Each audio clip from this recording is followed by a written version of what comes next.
Rowdy Vijay Devarakonda మాయ ఈ మధ్య సినిమాల్లో కనిపించట్లేదు అని ఫ్యాన్స్ బాధపడుతున్నారు.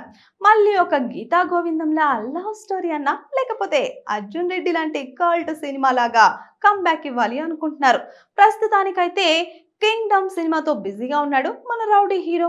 అయితే ఈసారి ఎలాగైనా హిట్ కొట్టాలని గట్టిగా ఫిక్స్ అయ్యి మంచి స్టోరీ ఎంచుకున్నాడంట. ఇక ఈ సినిమాకి విజయ్ దేవరకొండ పారితోషికం కూడా తీసుకోనే లేదంట. ఈ విషయం నిర్మాత నాగవంశీ చెప్పాడు డైరెక్ట్ గా మీడియాతో. మరి ముందుగా ఫిక్స్డ్ రెమ్యూనరేషన్ తీసుకోకుండా లాభ భాగస్వామ్య విధానాన్ని ఎంచుకోవడం అనేది విజయ్ దేవరకొండ స్ట్రాటజిక్ స్టెప్ అని పరిశ్రమ వర్గాలు చెప్తున్నాయి. ఇటీవల విడుదలైన కింగ్డమ్ టీజర్ విశేషమైన ఆదరణ పొందింది. అద్భుతమైన విజువల్స్, పవర్ఫుల్ యాక్షన్ సీక్వెన్స్లు, ఆసక్తికరమైన కథతో ఈ చిత్రం పరిశ్రమలో భారీ హైప్ క్రియేట్ చేసింది. టాలెంటెడ్ డైరెక్టర్ దర్శకత్వం వహిస్తుండగా నాగవంశీ నిర్మాణ బాధ్యతలు నిర్వహిస్తున్నారు. ఇది విజయ్ దేవరకొండ కెరీర్ లోనే బిగ్గెస్ట్ ప్రొడక్షన్ అవనుందని ట్రేడ్ అనలిస్టులు అంచనా వేస్తున్నారు. కింగ్డమ్ అత్యంత భారీ వ్యయంతో నిర్మించబడుతోంది.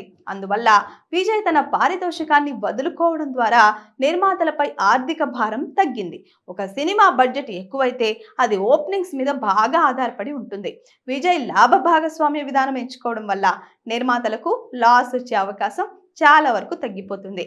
విజయ్ దేవరకొండ ఒక్కడే కాదు, ఇటీవల కాలంలో అనేక స్టార్ హీరోలు ఇదే మార్గాన్ని అనుసరిస్తున్నారు.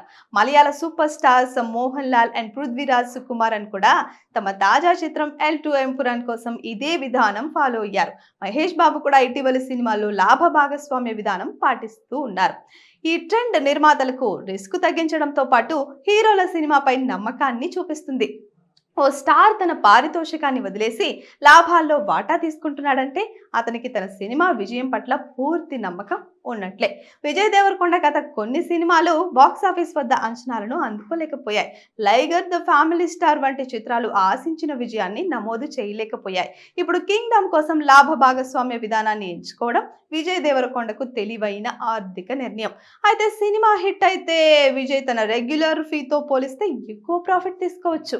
ఈ ప్రయోగం విజయ్ దేవరకొండకు బిగ్ గేమ్ చేంజర్ అవుతుందా లేక రిస్కీ మూవ్ అవుతుందా అన్నది రాబోయే రోజుల్లో తెలుస్తుంది. అంతా కింగ్డమ్ బాక్స్ ఆఫీస్ ఫలితంపై ఆధారపడి ఉందన్నమాట. Please subscribe to the channel and download the Politicos app from the links in the description.